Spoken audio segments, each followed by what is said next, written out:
میرے محترم بزرگوں، دوستوں، میری اور آپ کی بلکہ قیامت تک آنے والے انسانوں کی کامیابی اللہ تبارک و تعالیٰ نے اس دین پر چلنے میں رکھا ہے۔ جس کے زندگی میں دین ہوگی، اللہ تبارک و تعالیٰ ان کو دونوں جہان میں کامیاب کریں گے۔ جن کے زندگی میں دین نہیں، اللہ تبارک و تعالیٰ ان کو دونوں جہان میں ناکام کریں گے۔ دین کیا ہے؟ اللہ تبارک و تعالیٰ کے حکموں پر چلنا، نبی صلی اللہ علیہ وسلم کے بتائے ہوئے طریقوں کو اپنے زندگی میں لانا، اسے دین کہا جاتا ہے۔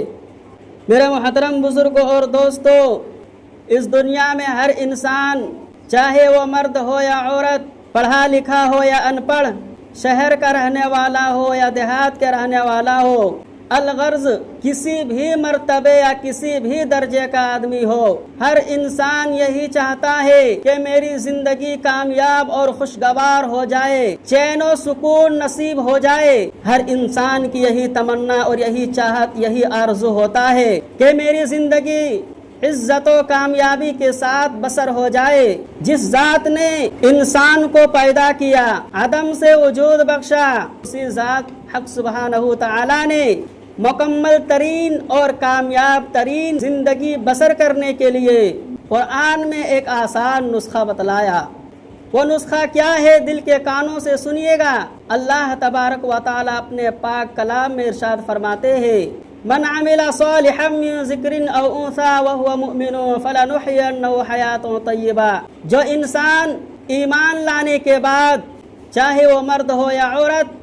عمل صالح کرے گا، یعنی زندگی سنت اور شریعت کے مطابق گزارے گا، ہم اس کو حیات طیبہ عطا فرمائیں گے، ہم اس کو پاک زندگی عطا فرمائیں گے، خوشیوں اور مسرتوں سے بھرپور زندگی نصیب فرمائیں گے۔ نہ کوئی غم ہوگا، نہ رنج و الم، نہ تنگ دستی، نہ تنگحالی، نہ معاشی الجھن، نہ ذہنی ٹینشن، اور اس کے دل کو قناعت و غنا سے بھر دیا جائے گا، اور وہ دنیا میں ہی جنت کے مزے لوٹے گا۔ صحیح معنی میں جو مرد اور عورت سنت اور شریعت کے مطابق زندگی گزارے گا، اس کو کوئی غم، کوئی ٹینشن نہیں ہوگا آخرت میں۔ میرے محترم بزرگوں، دوستو، آج انسان دنیا میں چاہے جتنا بڑا ہو جائے، چاہے ان کے پاس جتنا بھی مال و دولت آ جائے، چاہے دنیا کے سارے عیش و عشرت ان کے پاس موجود ہو، لیکن اللہ کے حکم نہیں ہے، نبی صلی اللہ علیہ وسلم کے طریقہ نہیں ہے، تو انسان آج ڈپریشن میں جا رہا ہے اور ڈپریشن کا مریض بن رہا ہے۔ اسے چین اور سکون نہیں مل رہا ہے، وہ بے چین ہو رہا ہے، اس کے کاروباری کا ٹینشن ہو رہا ہے۔ میرے محترم بزرگوں، دوستو، کیونکہ اللہ تبارک و تعالیٰ نے اس دنیا کی زندگی میں سکون نہیں رکھا ہے۔ اللہ تبارک و تعالیٰ نے صاف اعلان کر دیا، جو بھی سنت اور شریعت کے مطابق زندگی گزارے گا، اس کو پاک زندگی عطا فرمائیں گے، اس کے زندگی میں سکون ہوگا، وہ ڈپریشن کا مریض نہیں بنے گا۔ میرے محترم بزرگوں، دوستو، ہمیں اور آپ کو کیا کرنا ہے کہ دنیا حاصل کرنے کے ساتھ دین کو بھی اپنی زندگی میں لانا ہے، آخرت کو بھی بنانا ہے۔ میرے محترم بزرگوں اور دوستو، قارون کے پاس اتنا مال و دولت تھا کہ جب وہ بن سور کے قیمتی کپڑے پہن کر کے نکلتا تھا تو ان کے قوم کے لوگ بیچارے سوچتے تھے کاش میرے پاس بھی اتنا مال و دولت آ جاتا۔ اور قرآن کہتا ہے قارون کے بارے میں، وَآتَيْنَاهُ مِنَ الْكُنُوزِ مَا إِنَّ مَفَاتِحَهُ لَتَنُوءُ بِالْعُصْبَةِ أُولِي الْقُوَّةِ، کہ قارون کے پاس اتنا مال و دولت تھا کہ ان کے خزانے کے چابی کو، کیل کو بڑے بڑے پہلوانوں کو اٹھانے میں مشکل ہو جاتا، ان کے خزانے کے چابی کو ہاتھی اور اونٹ میں لاد کر لایا جاتا۔ اور قارون کہتا تھا کہ یہ جو ہمیں مال و دولت ملا ہے، یہ میرا باپ دادا کا نہیں ہے، مجھے تو وراثت میں تو نہیں ملا ہے، یہ میرا نالج کا نتیجہ ہے، یہ میں اپنے خود سے محنت سے کمایا ہے، اللہ کا اس میں کچھ بھی نہیں ہے۔ اللہ تبارک و تعالیٰ نے کہا کہ ٹھیک ہے، پھر اللہ تبارک و تعالیٰ نے قارون کے مال و دولت اور ان کے خزانے سمیت زمین میں دھسا کر کے دکھا دیا۔ تو میرے محترم بزرگوں، دوستو، اللہ کے حکموں پر چلے، دنیا میں بھی سکون ہوگا اور آخرت کی زندگی بھی بنے گا۔ میرے محترم بزرگوں، دوستو، ایک انسان کے دل میں یہ سوال پیدا ہوتا ہے کہ صرف ایک یہی دنیا ہے، باقی مرنے کے بعد کوئی حساب کتاب نہیں ہوگا۔ قرآن میں اللہ تبارک و تعالیٰ فرماتا ہے، اَيَحْسَبُ الْإِنسَانُ أَن يُتْرَكَ سُدًى،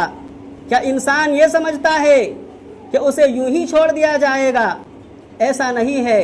مرنے کے بعد ہر ایک انسان کو جواب دینا پڑے گا اللہ کے سامنے کھڑے ہو کر کے۔ قرآن میں اللہ تبارک و تعالیٰ فرماتے ہیں کہ قیامت کے دن انسان اپنے قبروں سے اٹھے گی، قیامت کے دن ساری انسانیت اپنی قبروں سے اٹھے گی اور اللہ تبارک و تعالیٰ کی بارگاہ میں حاضر ہوگی، اور اللہ تبارک و تعالیٰ کے سامنے ہر ایک انسان کو اپنی زندگی کا ہر ایک سیکنڈ کا جواب دینا ہوگا۔ میرے محترم بزرگوں، دوستو،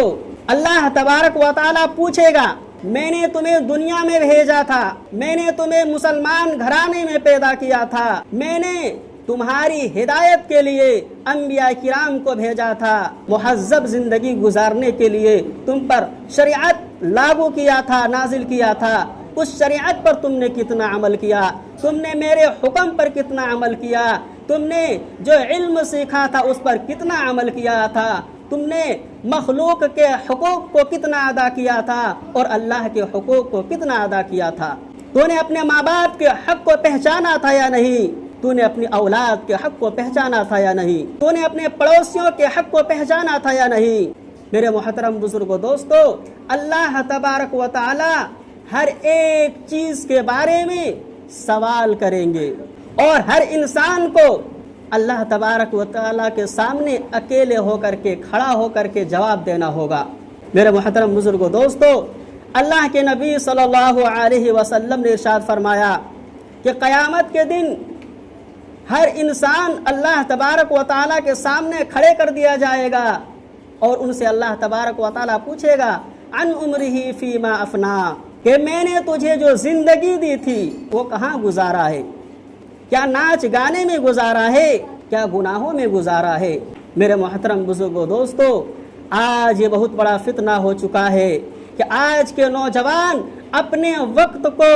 فضول کاموں میں ختم کر رہا ہے، اپنے وقت کو موبائل کے غلط استعمال میں ختم کر رہا ہے، اپنے وقت کو شراب کے اڈوں میں گزار رہا ہے، اپنے وقت کو زنا کے اڈوں میں گزار رہا ہے، اپنے وقت کو دکان اور ہوٹلوں میں گزار رہا ہے۔ میرے محترم بزرگوں، دوستو، اس دنیا میں انسان جو آیا ہے یہ بہت بڑی نعمت ہے، لیکن انسان کو بھی اپنی حیثیت ساتھ میں پہچاننا ہے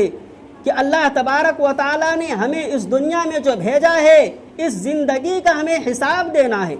اللہ کے نبی صلی اللہ علیہ وسلم فرماتے ہیں